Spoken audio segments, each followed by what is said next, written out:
नमस्कार, आप देख रहे हैं द हिंद 24 न्यूज और मैं हूं आपके साथ साक्षी निर्वाण। आइए नजर डालते हैं आज की कुछ खास खबरों पर।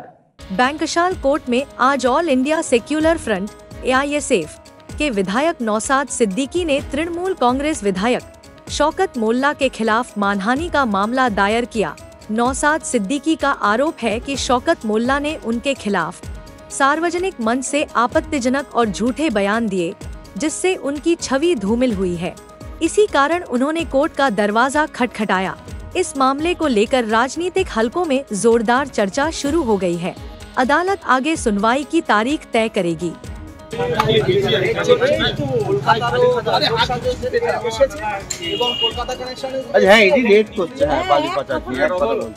পলিটিক্যাল এটা আমি একটু পড়ে দিচ্ছি, কারণ এখানে আমি অনেক অ্যাডভোকেটরা আছেন যারা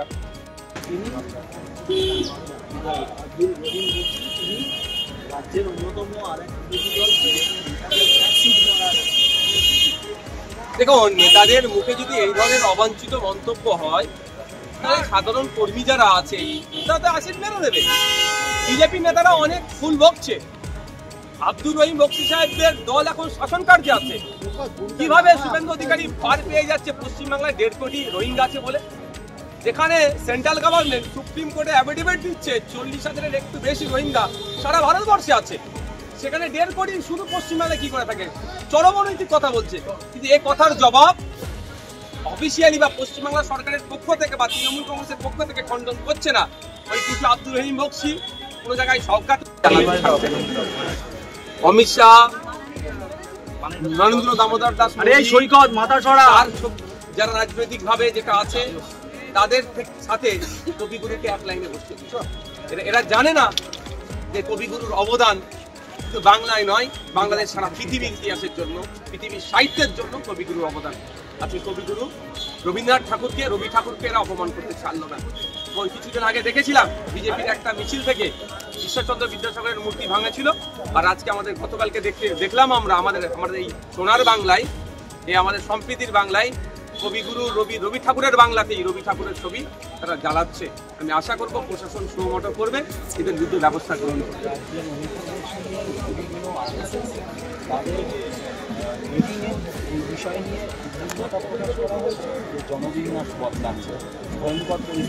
মোল্লার বিরুদ্ধে মানহানির মামলা করলে মূলত কোন পরিপ্রেক্ষিতে এবং কি করলেন? দেখুন, একজন বিধায়ক, আমরা একজন বিধায়ক, আমরা ল মেকার, আমরা আইনকে মান্যতা দিয়ে চলি। আমাদের এমন কোনো মন্তব্য হয়ে যাবে না যেটা জনমানুষের বিশৃঙ্খলা তৈরি হবে, যে মন্তব্যের দ্বারাই মানুষকে মানুষ পিটিয়েও মেরে দিতে পারে।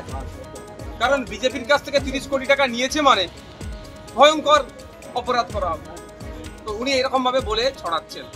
আমি এই পরিবর্তে তাকে তো বলতে পারি না এরকম ভাবে 1998 সালে তোমার দিদি কার কাছ থেকে সিম্বল নিয়ে লড়াই করেছে, আইন করেছে, এই কথা বলে আমি জবাব দেওয়ার প্রয়োজন বোধ করি না। আমার নামে মিথ্যাচার হয়েছে, আমাদের পার্টির নামে মিথ্যাচার হয়েছে, সুতরাং সেই মিথ্যাচারের জবাব আমি আইনের মাধ্যমে দেবো। উনি যে কথাগুলো বলেছেন সেইগুলো উনি কোর্টে এসে জানাবেন যে আমি কার মাধ্যমে, কবে, কোথায়, কিভাবে স্টেপ বাই স্টেপ নিয়েছি, মানে কি পাটে টাকা নিয়েছি, কি একবারই 30 কোটি টাকা নিয়েছি, 30 কোটি টাকার মধ্যে কত 100 টাকার নোট ছিল, কত 500 টাকার নোট ছিল, সবটাই এসে শোনাবে। আর নাহলে ক্রিমিনাল প্রসিডিউরে যেগুলো হচ্ছে সেগুলো হবে। এক কথায় আমরা ছেড়ে কথা বলবো না।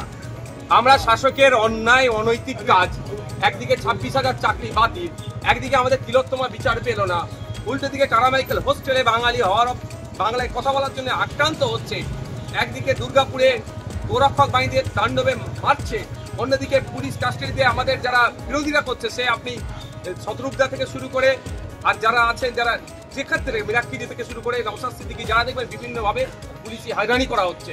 আর উল্টো দিকে এই হয়রানি করে যখন আমাদেরকে আটকাতে পারছে না, আমাদের নামে মিথ্যাচার করে সামাজিকভাবে আমাদেরকে অপদস্থ করার চেষ্টা করছে। তো এই অপদস্থের জবাব আমি আমাদের কালো কোর্টের মাধ্যমে, আইনের মাধ্যমে বুঝে নেবো। ইঞ্চিতে বুঝে নেওয়া হবে, একটুও ছাড় দেওয়া হবে না। যে অসত্য কথা বলেছে সেই অসত্য কথার জবাব আমি আইনের মাধ্যমে নেবো। এখন 26-এর নির্বাচন তো সামনে, তার আগে কি মনে করছেন যে নির্বাচনের জন্য এই অসত্য কথা বলা? দেখুন, আমার সাথে নির্বাচনের আগে কি এটা হাতিয়ার করতে চাইছে? দেখুন, আপনাকে বলি, আমার সাথে পেরে উঠতে পারছে না। আমার নামে একাধিক ধারায় একাধিক মামলা দিয়েছে, কদিন আগে আমাকে 24 ঘন্টা আটকে রেখেছিল এই সমস্ত অ্যাডভোকেট যারা আছেন, এনাদের মধ্যে ছিলেন আরো অ্যাডভোকেটরা আছে, আমাদেরকে জামিন। পুরুলিয়াতে যার বাড়িতে রেড হয়েছে দাদা একসময় দাদুকে দেখুন, ভোট যত এগিয়ে এসছে আমাদের সেন্ট্রাল এজেন্সি তৎপরতা বাড়ছে, তবে আমি একটা আশার আলো কিছু দেখতে পাই না। কারণ আমি দেখলাম 4.5 বছর কিভাবে সেন্ট্রাল এজেন্সি ঘুমিয়েছিল, যারা পোস্টপোল ভায়োলেন্স করলো, যাদেরকে ন্যাশনাল হিউম্যান রাইটস কমিশন যাদেরকে নটোরিয়াস ক্রিমিনাল বললো, সেই মামলা এখন কত দূরে।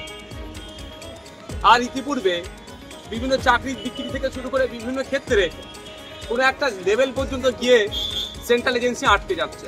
সেই মনে পড়ে যাচ্ছে সেই বিখ্যাত উক্তি চর্চিত কাকুর, যে সাহেব পর্যন্ত পৌঁছাতে পারবে না। আমরা চাই এই যে দুর্নীতি হয়েছে, আপনি বালি বলুন আর চাকরি বিক্রি বলুন, ওদের ক্ষমতা নাই বুথস্তর বা ব্লকের বা জেলার নেতৃত্ব যে এটাকে কন্ট্রোল করে নেবে বা এটাকে হজম করে নেবে। এটা ঘুরে ফিরে না কোনো ঘাট হয়ে ঘাট হয়ে কলকাতার কোনো একটা ঘাটে এসে পৌঁছায়। সেই ঘাটে কি সিবিআই ইডি এসে তদন্ত করবে? এটা আমার প্রশ্ন।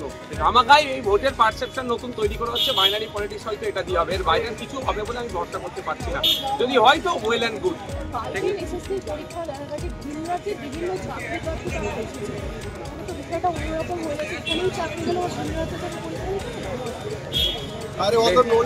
দেখুন, ব্যাপারটা হচ্ছে এমনি আমাদের রাজ্যে কাজ নাই, কাজ অল্প থাকলেও তার মূল্যায়ন হয় না, ফলে আমাদের পরিযায়ী শ্রমিকের সংখ্যা বেড়ে যাচ্ছে। সরকারি ক্ষেত্রে যখন বিভিন্ন রাজ্য থেকে আসছে, যেহেতু এখানে বাঙালিদের জন্য, বাংলার মানুষের জন্য রিজার্ভ নাই, ফলে সেখানে একটা বিতর্ক থাকছে।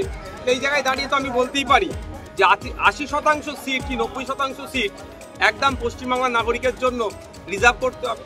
অন্যান্য রাজ্যের মানুষরা আসে পরীক্ষা দেবে, সেটা এখনই আমি বিরোধিতা করতে পারবো না, কারণ সেই প্রভিশন আমাদের নাই।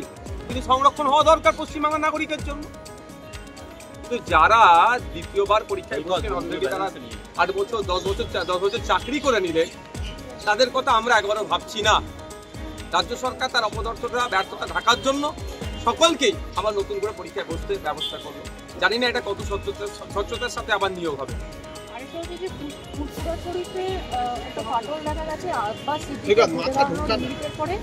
কাসেম বলছেন যে কি করছেন নওশাদ সিদ্দিকী, আমি মমতা অভিষেকের দলে। দেখুন, ওটা আমার ভাইজান, আমার উনি আবার উল্টো দিকে তিনি তৃণমূল কংগ্রেসের সাধারণ সম্পাদক, তিনি রাজনৈতিক স্ট্যান্ডটা থাকবে। রাজনীতি করছে বলে মানে ফাটল ধরে গেছে, আলাদা আলাদা আমাদের বাড়িতে যদি রাজনীতি করে। देखते रहिए द हिंद 24 न्यूज।